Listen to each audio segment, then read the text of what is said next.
Megan, sir. हाँ, please come in. Good morning, sir. Good morning. You are Mr. Jogur Abhijit Shivappa. Yes, sir. हाँ, please take a seat. Thank you, sir. Hindi में साक्षात्कार होगा, Yes, sir. तो अपना ज़रा परिचय दें शिवप्पा जी. आपको कैसे संबोधित करें हम? सर एक्चुअली शिवप्पा मेरे फादर का नाम है. मेरा इनिशियल नाम है अभिजीत, सर नेम जोगुर. अच्छा, अभिजीत जी बताएं, Yes, sir. थोड़ा अपना परिचय दें. सर मेरा नाम अभिजीत जोगुर है. मैं बीजापुर डिस्ट्रिक्ट कर्नाटक स्टेट से बिलोंग करता हूँ. मैंने अपनी ग्रेजुएशन एग्रीकल्चर में college of agriculture Kolhapur Maharashtra से की है. उसके बाद मैंने अपनी पोस्ट ग्रेजुएशन नेमेटोलॉजी जो एग्रीकल्चर नेमेटोलॉजी में doctor Y S. Parmar university of horticulture and forestry Nauni Himachal Pradesh से की है. 2016 से मैं यूपीएससी की प्रिपरेशन कर रहा हूँ सर. ये मेरा फर्स्ट इंटरव्यू है और उसके अलावा मैं प्रिपरेशन के दौरान 4 साल बाद टेम्पररी फ्रीलांसिंग जॉब भी करता था इंस्टीट्यूट में. अब जॉब नहीं कर रहे हैं? सर अभी प्रिपरेशन के लिए भी मैंने छुट्टी ले ली सर. पर जब आपके पास ऐसी प्रोफेशनल डिग्री है यस सर. तो सिविल सर्विसेज में जाने का क्या आकर्षण है? सर मैं पहले से ही जब मैं 12th में था तभी डिसाइड किया था सर सिविल सर्विस में जाने के लिए. हमारे यहाँ जो महाराष्ट्र से मैंने स्कूलिंग किया है वहाँ पे एक ट्रेंड था सर जो एमपीएससी जो स्टेट पीसीएस में जाते थे, तो फिर एग्रीकल्चर का बहुत सिलेबस था सर, कवर करता था. तो फिर मैं उसी टाइम एग्रीकल्चर को एज ए प्रिपरेशन के मेरा जो सिलेबस कवर हो सके इसलिए एग्रीकल्चर लेके ही मैंने ग्रेजुएशन किया. तो फिर उसके बाद मुझे यूपीएससी आईएएस के बारे में पता चला, तब मैं सिविल सर्विस यूपीएससी करने की सोचा. पर ऐसी क्या चीज़ है सिविल सर्विसेज में जो और कैरियर ऑप्शंस में नहीं है? सर मुझे सिविल सर्विसेज में एक चीज़ ये अच्छी लगती है सर, यहाँ पे डाइवर्सिटीज़ बहुत है सर. बहुत सारी एरियाज़ में हम या डिपार्टमेंट जो हम बोल सकते हैं उसमें काम करने का मुझे मौका मिलेगा, जैसे कि हेल्थ, एजुकेशन, जो रूरल एरिया में एग्रीकल्चर. तो ये एक चीज़ मुझे अट्रैक्ट किया था सर. आप ये बताएं, एग्रीकल्चर के बैकग्राउंड को लेते हुए यस सर. महाराष्ट्र में फार्मर सुसाइड इतनी क्यों हो रही है? महाराष्ट्र को the farmer suicide capital of the country कहा जाता है. Yes sir. वो क्यों? सर जो महाराष्ट्र में पर्टिकुलर जो विदर्भ और मराठवाड़ा रीजन है सर, वो रेन शैडो जो एरिया हम बोलते हैं, वहाँ पे ड्राईलैंड बहुत सारा है सर. इरिगेशन फैसिलिटीज़ नहीं है, ये एक रीज़न है सर. उसके बाद पॉपुलेशन के बढ़ते के कारण वहाँ पे लैंड फ्रैगमेंटेशन हुई है सर. उसके वजह से नहीं, कुछ ऐसा बताएं. देखिए, ये सब चीज़ें आप जो बता रहे हैं ना, ये देश के कई प्रदेशों में प्रचलित है. Yes sir. कुछ ऐसी चीज़ बताएं जो विशिष्ट है, जो महाराष्ट्र के लिए यूनिक है. सर ये तीसरा रीज़न जो हो सकता है सर, ये जो डेट जो हम इनफॉर्मल क्रेडिट बहुत सारा उधर दिए जाता है सर, उनको वो क्रेडिट फैसिलिटी नहीं मिल पाता, तो उसके वजह से वो क्रेडिट ट्रैप में फंस जाते हैं सर फार्मर. और दूसरी चीज़ सर, कुछ बीटी कॉटन को भी लेकर प्रॉब्लम्स आ रही हैं क्या? Yes sir. हाँ, बताएं. सर जो बीटी कॉटन जो अभी अलो की है गवर्नमेंट ऑफ इंडिया ने सर कल्टीवेट करने के लिए, उसके अलावा बहुत सारे दूसरे जो परमिटेड नहीं है सर. अभी तो जो पेस्टिसाइड जो रेजिस्टेंट बीटी कॉटन उसको अलाउ किया है सर. अभी बीच में 1 साल पहले जो हर्बिसाइड रेजिस्टेंट बीटी कॉटन वहाँ महाराष्ट्र में कल्टीवेट किए जा रहे थे, वो स्मगलिंग हो रही थी सर सीड, जैसे कि कोई अमेरिकन कंपनी से वो सीड इलीगली ट्रांसपोर्ट किया गया था. तो उसके ऊपर हाई कोर्ट और गवर्नमेंट ने भी ऑब्जेक्शन लिया था और उसको कंट्रोल करने के लिए कोशिश किया था सर. अच्छा, लैटरल एंट्री, यस पार्श्विक प्रवेश, यस सर. इसके बारे में आपको क्या पता है, जरा बताएं. सर लैटरल एंट्री जो जॉइंट सेक्रेटरी लेवल के जो पोस्ट होते हैं सर, उसके लिए government of India lateral entry करवाती है. जो बहुत सारे फील्ड में एक्सपर्ट्स है, जैसे कि कॉरपोरेट्स हो गए और रिटायर्ड जो ब्यूरोक्रेट्स है या कोई यूनिवर्सिटी में लेक्चरर है, इनको ये परमिशन दिया जाता है कि इंटरव्यू बेस पे उनको रिक्रूट किया जाता है सर. आपने बाकी तो सही कहा, पर रिटायर्ड ब्यूरोक्रेट्स में तो हम भी आते हैं और हमें तो कभी बुलाया नहीं गया इसके लिए। नहीं, but there is an age limit ना। आखिरी प्रश्न, एग्रीकल्चर में ड्रोन्स का क्या उपयोग किया जा सकता है? सर एग्रीकल्चर में ड्रोन्स का जो हम इनपुट एफिशिएंसी बोलते हैं, जैसे कि पेस्टिसाइड एप्लीकेशन हो गया, fertiliser application, herbicide application, even जो इरिगेशन फॉलियर, हम जो आजकल इरिगेशन वो अप्लाई कर रहे हैं वो भी ड्रोन से यूज़ कर सकते हैं।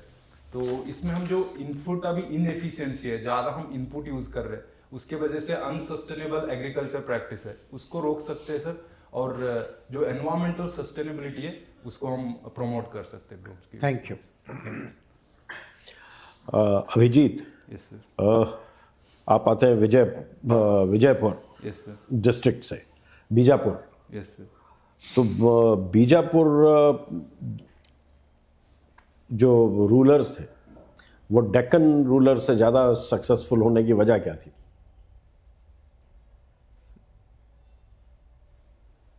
सर इसके बारे में मुझे पता नहीं है सर, मैं पढ़ूंगा सर इसके बारे ऑल राइट, ओके। आजकल बड़ा गवर्नमेंट प्रमोट कर रही है nano fertilisers, liquid fertilisers, yes sir. Right. मैं अपने आसपास देखता हूँ गांव में किसान उसको एक्सेप्ट ही नहीं कर रहा है। Yes sir. क्या वजह हो सकती है इसकी? सर इसके लिए ये एक रीज़न ये हो सकती है सर, जो फर्टिलाइज़र सब्सिडी अभी गवर्नमेंट दे रही है, जो पैकेट में आती है 50 kg पैकेट में, वो इजीली अवेलेबल है सर। वो फिर सब्सिडी बहुत ज़्यादा है, तो फिर ये एक रीज़न हो गया सर। फिर दूसरी रीज़न ये है कि सर उनको वो अवेयरनेस या जो नॉलेज नहीं है कैसे अप्लाई किया जाता है, वो एक्सेप्टेंस नहीं आ पाती सर। जैसे कि मैं एग्रीकल्चर जो रूरल एरिया में देखता हूँ तो सर, तो जो एक्सटेंशन सर्विस के वजह से वो एक्सेप्टेंस आना वो मुश्किल हो जाता है सर। वो एक रीज़न। दूसरी रीज़न, तीसरी रीज़न ये है कि सर जो नैनो यूरिया है सर, वो लिक्विड फॉर्म में आता है, वो एप्लीकेशन में उनको दिक्कत हो जाती है सर, कैसे अप्लाई करें एज़ कम्पेयर टू जो ग्रैन्यूल्स फॉर्म में फर्टिलाइज़र मिलता है, वो इजीली हम हाथ से या ब्रॉडकास्टिंग हम बोलते हैं उससे हम अप्लाई कर सकते हैं। ये 3 रीज़न हो सकते हैं। तो लेकिन क्या कोई यील्ड पे भी फर्क है इनको दोनों को इस्तेमाल में? Yes sir. कोई एम्पेरिकल स्टडी हुई है? सर जो न्यूज़पेपर से मैंने पढ़ी है, अभी जो स्टडी के बारे में मुझे याद नहीं आ रहे सर, लेकिन जहाँ पे वो फर्टिलाइज़र यूज़ एफिशिएंसी में 25 to 30% इंक्रीज होगा सर नैनो फर्टिलाइज़र यूज़ से। और जो लॉसेस हम बोलते हैं सर, लीचिंग लॉसेस हो गए, जो हम कन्वेंशनल फर्टिलाइज़र यूज़ कर सकते हैं, इसमें लॉसेस कम है सर, क्योंकि ये स्लो रिलीजिंग है सर, रिलीज स्लो करता है, इसीलिए लॉसेस और लीचिंग कम हो जाती है सर फर्टिलाइज़र की। ओके। Yes sir. ये आप मानते हैं? Yes sir. जैसे आप कहते हो कि फार्म हाउस मैनेज करते हैं आप, यस सर। ठीक है, आपने कहा फार्म मैनेज करते हैं। यस फार्म में बहुत सारे वीड्स निकल आते हैं, yes sir. Right? Yes sir. तो ऐसा कौन सा अच्छा वीडीसाइड है यस सर। जो ब्रॉड स्पेक्ट्रम वीडीसाइड कोई है जिसको इस्तेमाल करते हैं फार्मर्स या फार्म हाउस ओनर्स, आप रेकमेंड करते हैं? सर ये है सर राउंड अप, और एक 2,4-D करके आती है सर, उसको हम यूज़ कर सकते हैं। 2,4-D सेलेक्टिव है। सेलेक्टिव जैसे कि जो प्लांट्स है उनको किल नहीं करती, जो वीड है उन्हीं को किल करती है। हम जहाँ पे इंटरकल्टिवेशन जो हम बोलते हैं, इन बिटवीन रोज जहाँ प्लांट है, वहाँ पे भी हम यूज़ कर सकते हैं सर 2,4-D। और जो राउंड अप है, जहाँ पे आपका बॉर्डर एरियाज है, बंड्स हो गए, जो फार्म हाउस के साइड का एरिया हो गया। बट ये सारी दोनों की दोनों कार्सिनोजेनिक है। Yes sir. तो आप कैसे रिकमेंड करते हो कार्सिनोजेनिक वीडीसाइड को? सर जो प्रिकॉशन मेजर्स है, जैसे कि ग्लव्स पहन लिया, मास्क पहन लिया, इसको पहन के हम स्प्रे कर सकते हैं। और जो रिकमेंडेड कॉन्सेंट्रेशन है सर, उस लेवल पे हम अप्लाई करेंगे तो इतना कुछ इफेक्ट नहीं होता सर। तो उसका इतना इफेक्ट नहीं होता? Yes sir. अच्छा, ये बताइए, जो अभी एमएसपी मिलता है Yes, और स्वामीनाथन कमेटी के जो एमएसपी रिकमेंडेड है, कितना फर्क है उसमें? कितने परसेंटेज का फर्क हो जाता है फार्मर को? सर एक्चुअल प्राइस पूछ रहे सर, क्वेश्चन में? हाँ, मतलब एमएसपी का जो फॉर्मूला है, यस सर। जो अभी गवर्नमेंट फॉलो करती है, Yes, sir. और जो स्वामीनाथन कमीशन का रिकमेंडेड है, यस सर। दोनों में कितने परसेंटेज का फर्क होता है किसी भी एमएसपी के फिक्सेशन? सर जो स्वामीनाथन कमीशन 2006 में रिकमेंड किया था, उनका ये था कॉस्ट ऑफ कल्टीवेशन प्लस 50% ऊपर जो उनको एमएसपी मिलना ही चाहिए फार्मर्स को, ऐसे उन्होंने रिकमेंड किया था। और अभी क्या है? सर अभी जो फार्मूला यूज किया जाता है, जो कॉस्ट ऑफ कल्टीवेशन हो गया, कॉस्ट ऑफ कल्टीवेशन नहीं है। अब और बोलिए आप क्या है? कॉस्ट ऑफ कल्टीवेशन हो गया प्लस जो family labour, unpaid family labour होते हैं, उनको भी इंक्लूड करके एमएसपी का। तो क्या चीज इंक्लूडेड नहीं है इसमें जो अभी एमएसपी मिल रहा है? जो लैंड होल्डिंग करते हैं फार्मर, जो मशीनरीज है उनके ऊपर, उसका भी डिप्रिसिएशन होता है, उसका भी असेट वैल्यू इंक्लूड करना चाहिए, ऐसा स्वामीनाथन का recommendation. Rent? Yes sir, rent जो हम बोल, लैंड का रेंट हो गया सर, मशीन तो वो अभी इसमें इंक्लूडेड नहीं है। Yes sir. और जो कि इसमें होना चाहिए। Yes sir. This is what you think? Yes sir. ठीक है। Last question, doctor Y S. Parmar कौन थे? आप गए ना उनकी यूनिवर्सिटी में, कौन थे? Sir Y S. परमार ये फर्स्ट चीफ मिनिस्टर थे सर हिमाचल प्रदेश। अब मैं, you are an agriculture scientist, yes sir. आप मुझे एग्रीकल्चर फील्ड का बताओ कि वो डॉक्टर किस चीज़ के थे और उनकी क्या कंट्रीब्यूशन रही। वो मुझे पता है कि स्टेट के मुख्यमंत्री थे, वो सब मैं जानता हूँ। आप मुझे अपने फील्ड का बताइए, उनकी कंट्रीब्यूशन क्या थी? सर जहाँ तक मुझे पता है वो किस फील्ड में डॉक्टरेट किया था वो नहीं पता सर, और उनका एग्रीकल्चर फील्ड में भी क्या कंट्रीब्यूशन थी ये मुझे नहीं पता है sir. Alright, thank you. Yes sir. आपने आज का न्यूज़पेपर पढ़ा या न्यूज़ सुना है? नहीं सर, आज का नहीं पढ़ा है सर। आपको मालूम है कि भारत रत्न इस साल किसको दिया जा रहा है? नहीं सर, सॉरी सर, मैं पढ़ा नहीं सर। अच्छा, अगर मैं कहूँ कि ये कर्पूरी ठाकुर जी को दिया जा रहा है, तो आप मुझे बताइए कर्पूरी ठाकुर ने ऐसा क्या किया जिसने एक लैंडमार्क छोड़ा? नहीं सर, इसके बारे में मुझे पता नहीं सर, पढ़ूंगा सर मैं। Okay. BRICS plus yes sir. क्या है? सर ब्रिक्स प्लस जो अभी एक रिसेंट समिट हुआ था, वहाँ पे 6 न्यू मेंबर को ऐड किया गया सर। अभी वो पहले 5 मेंबर की ग्रुपिंग थी, अब 11 मेंबर की ग्रुपिंग हो गई है। कहाँ पे ये मीटिंग हुई थी?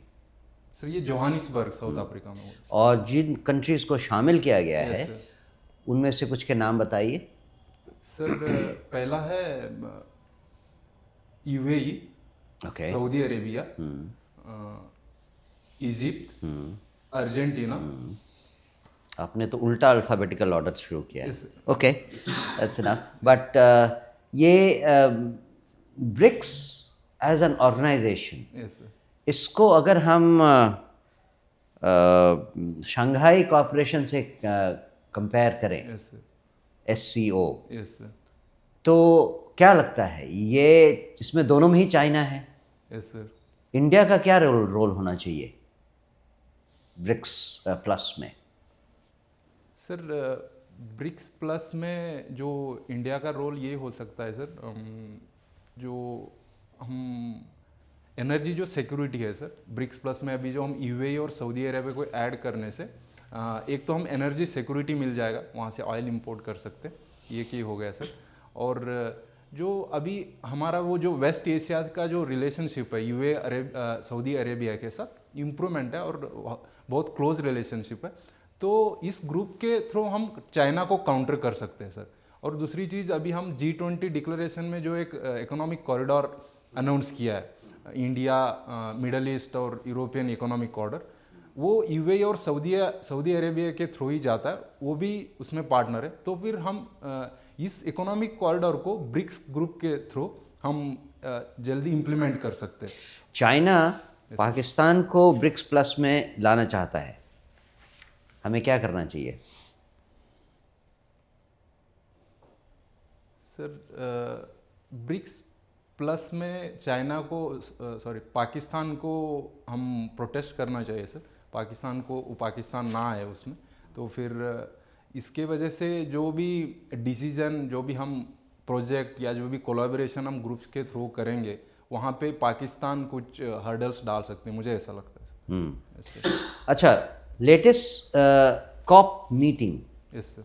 कहाँ हुई थी और उसमें क्या क्या इम्पोर्टेंट डिस्कशंस हुए? सर कॉप 28 अभी अबू धाबी में हुई थी सर, यूनाइटेड अरब एमिरेट्स में। उसमें सर एक ये जो हम बोलते हैं जो लॉस एंड डैमेज जो कॉप 27 में एक फंड क्रिएट किया गया था, लेकिन उसको ऑपरेशनलाइजेशन नहीं किया था सर। इस बार उसमें फंड इंक्लूड किया गया। कितने का फंड था? टारगेट कितने का था? सर अभी मुझे याद नहीं आ रही सर, लेकिन $30 बिलियन यूएई ने अनाउंस किया सर उस फंड में। नहीं, यस 30 बिलियन कैसे हो सकता है? 100 बिलियन का तो कॉर्पस ही है, उसमें से 30 बिलियन यूएई नहीं देगा। बट डिफरेंशिएटेड या शेयर्ड रिस्पॉन्सिबिलिटी का कितना डिस्कशन इस कॉप में हुआ? सर मैं क्वेश्चन नहीं समझ पाया सर, सॉरी। अच्छा, डिफरेंशिएटेड या शेयर्ड रिस्पॉन्सिबिलिटी को हिंदी में क्या कहते हैं वो तो मुझको नहीं मालूम, लेकिन हर कंट्री जिन्होंने sir. पहले ये किया है उनका उसका रिस्पॉन्सिबिलिटी ज़्यादा होना चाहिए yes sir, to meet the challenges. Yes sir. उसके बारे में कोई डिस्कशन हुई? हाँ सर, एक पहले जो पहले हुई, इस कॉप में नहीं हुई। नहीं हुई है सर, इस कॉप में भी पहले जो $100 billion per year developed countries को देना था, डेवलपिंग कंट्रीज। नहीं, पर ईयर नहीं था, लेकिन पर ईयर नहीं था। Anyway, okay. कर्नाटका महाराष्ट्र का एक कॉन्फ्लिक्ट लगा हुआ है, यस सर, करेक्ट? क्या कॉन्फ्लिक्ट है और कॉन्स्टिट्यूशनल प्रोविजंस क्या हैं to deal with this kind of conflict? Sir ये कन्फ्लिक्ट बॉर्डर एरिया पे चल रही है सर। कुछ वो कर्नाटक डिमांड करते हैं कि कुछ जो मराठा स्पीकिंग कन्नड़ा स्पीकिंग जो विलेजेस है या पार्ट्स है महाराष्ट्र में, वो कर्नाटक में इंक्लूड किया जा सके। और महाराष्ट्र का भी वही सेम डिमांड है, जो कन्नड़ा मराठी स्पीकिंग एरियाज है कर्नाटक में, वो महाराष्ट्र में इंक्लूड किया जा सके। बेसिकली जो बेलगाम एरिया है उनको वो डिमांड कर रहे थे। ये कन्फ्लिक्ट है। और कॉन्स्टिट्यूशनल प्रोविज़न में मुझे कोई ऐसा कॉन्स्टिट्यूशनल प्रोविज़न याद नहीं आ रही सर अभी। Original jurisdiction of the supreme court? Yes sir, 142 अगर दो स्टेट्स में झगड़ा हो जाए तो कहाँ जाएंगे वो? सुप्रीम कोर्ट के पास। और अगर वाटर डिस्प्यूट हो तो कहाँ जाएंगे? सर वाटर डिस्प्यूट के लिए जो एक एक्ट बनी है सर, वहाँ पे ट्रिब्यूनल्स बनाया गया है। कौन सी एक्ट?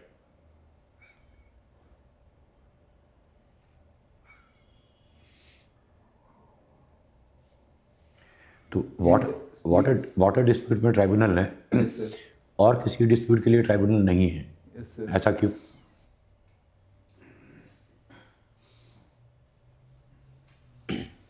सर मैं थोड़ा सोच सकता हूँ।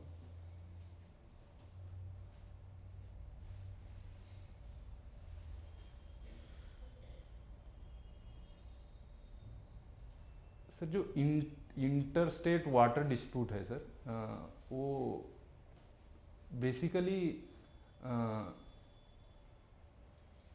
Sir sorry sir, Deccan rights of 1875,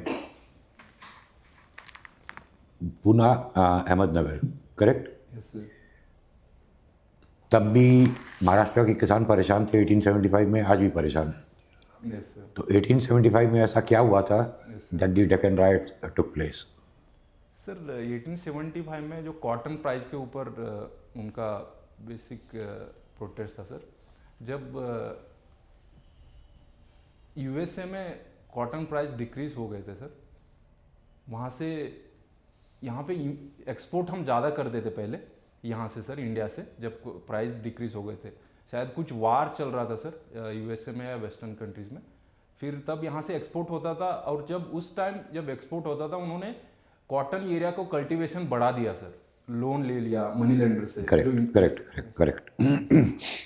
आखिरी सवाल मेरा, tobacco farming in Andhra Pradesh, yes sir, government is discouraging farmers tobacco farming ना करें because tobacco is injurious to health. Yes sir. तो ये बताएं कि ऑल्टरनेटिव क्रॉप क्या हो सकता है विच कैन मतलब जो एग्रो क्लाइमेटिक कंडीशंस को मैच करे, and farmers should also get equal remuneration जो मिल रही है उनको टोबैको से। सर आंध्र प्रदेश का जो एरिया है वहाँ पे हम टोबैको को रिप्लेस कर सकते हैं सर हल्दी फार्मिंग से, टर्मरिक से। जो टर्मरिक हाई डिमांडिंग क्रॉप है, हम वो एक्सपोर्ट भी कर सकते हैं प्रोसेसिंग करके, तो फार्मर को उसका जो प्राइस भी मिल जाएगा और जहाँ पे लैंड भी यूटिलाइज तो फिर ये फार्मर क्यों नहीं कर रहे? सर एक रीज़न ये हो सकती है सर, प्रोसेसिंग फैसिलिटीज़ नहीं है सर उधर। महाराष्ट्र में जैसे कि सांगली डिस्ट्रिक्ट में एशिया का लार्जेस्ट प्रोसेसिंग फैसिलिटी है हल्दी का, तो फिर वो एक रीज़न हो सकती है सर। दूसरी रीज़न ये है कि सर जो ट्रेडिशनल उनके स्किल्स है, जो टोबैको फार्मिंग में जो प्रोसेसिंग फैसिलिटीज़ या स्किल्ड लेबर है, वहाँ पे वो उसी फार्मिंग को या उसी प्रैक्टिस को बहुत सालों से प्रैक्टिस कर रहे हैं, तो फिर वो छोड़ नहीं सकते sir. Thank you. Thank you. Good morning Abhijeet. Good morning sir. मैं देख पा रहा हूँ आप 4 स्टेट से कनेक्टेड हैं, यस सर। कर्नाटका, महाराष्ट्र, हिमाचल, दिल्ली। कोई 3 सिमिलरिटीज़ बताइए। चारों में सर, सर एक तो सिमिलरिटीज़ ये है सर, सारे इंडियाज़ के ये पार्ट है। इट इज़ ये तो बड़ा ऑब्वियस सी बात है ये तो।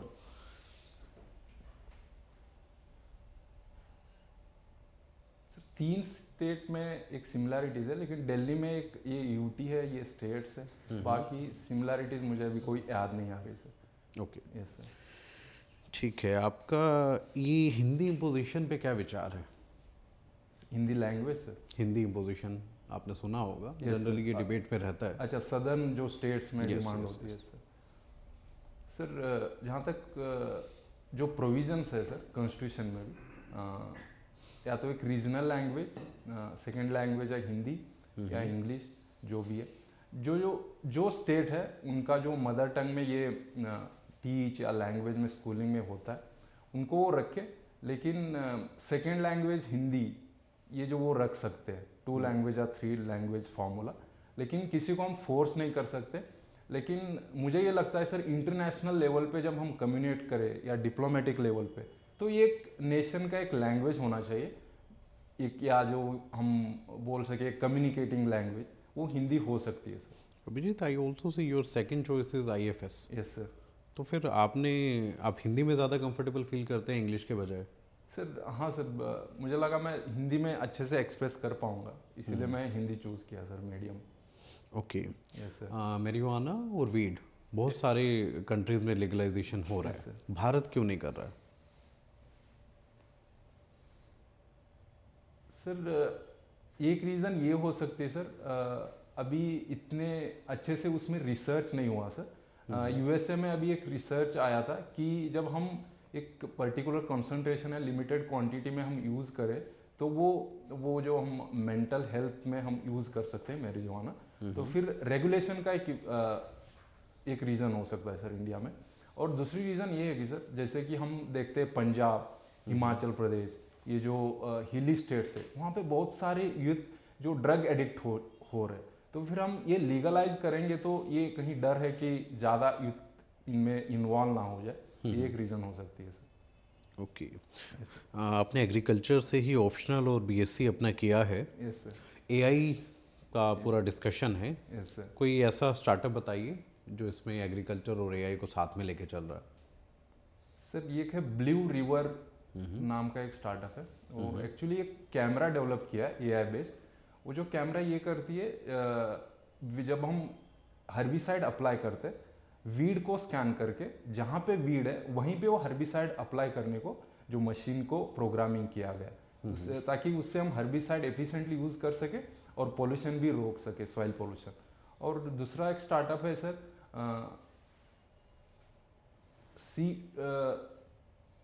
सीड सोइंग इमेज स्टार्टअप ऐसा नाम है सर। वो ऐप भी डेवलप किया उन्होंने।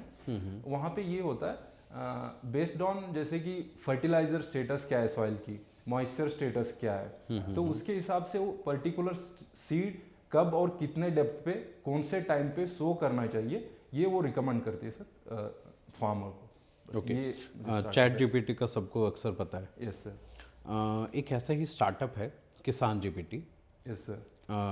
वो चैट GPT का ही लैंग्वेज बेस्ड मॉडल अपना रहे हैं और रीजनल लैंग्वेजेस में उसको दे रहे हैं। Yes sir. पर वो एक प्रॉब्लम फेस कर रहे हैं कि किसान तक उनकी पहुंच हो नहीं पा रही है। Yes sir. क्या रीज़न हो सकता है और क्या उनको कुछ नया करना चाहिए? सर मुझे लगता है सर, ज़्यादातर जो किसान है सर रूरल एरिया में, उनको अभी टेक्नोलॉजी का इतना अवेयरनेस नहीं सर। वो या तो मोबाइल यूज़ करते जो, लेकिन कनेक्टिविटी नहीं है रूरल एरिया में और अवेयरनेस नहीं है, ये एक रीज़न हो सकती है सर। दूसरा रीज़न ये है कि वो जो ट्रेडिशनल मेथड ऑफ कल्टीवेशन है उसी को वो स्टिक कर चुके हैं सर, उनका वो मेंटालिटी बन चुका है। और जो हम बोलते हैं ना एक्सेप्टेंस वो जल्दी नहीं आ पाता सर इंडियन फार्मर्स में, ये एक दूसरा रीज़न है। और थर्ड रीज़न ये है कि सर कहीं ना कहीं हम कोलैबोरेशन लैक कर रहे हैं सर। जब हम बोलते हैं ना whole of government, whole of community एक एक्टिविटी चाहिए, उसमें गवर्नमेंट का भी पार्टिसिपेशन चाहिए। एग्रीकल्चर जो इंस्टीट्यूट्स है जैसे कि यूनिवर्सिटीज़ हो गए, रिसर्च इंस्टीट्यूट हो गया, इनको भी कोलैबोरेशन में जो प्राइवेट कंपनी जब इन्वेस्ट कर रहे हैं या टेक्नोलॉजी इन्वेंट कर रहे हैं वो एक साथ आके तो फिर इनको प्रमोट करे तो फिर फार्मर्स तक हम पहुंच सकते हैं सर। ठीक है, thank you Abhijeet. Thank you sir.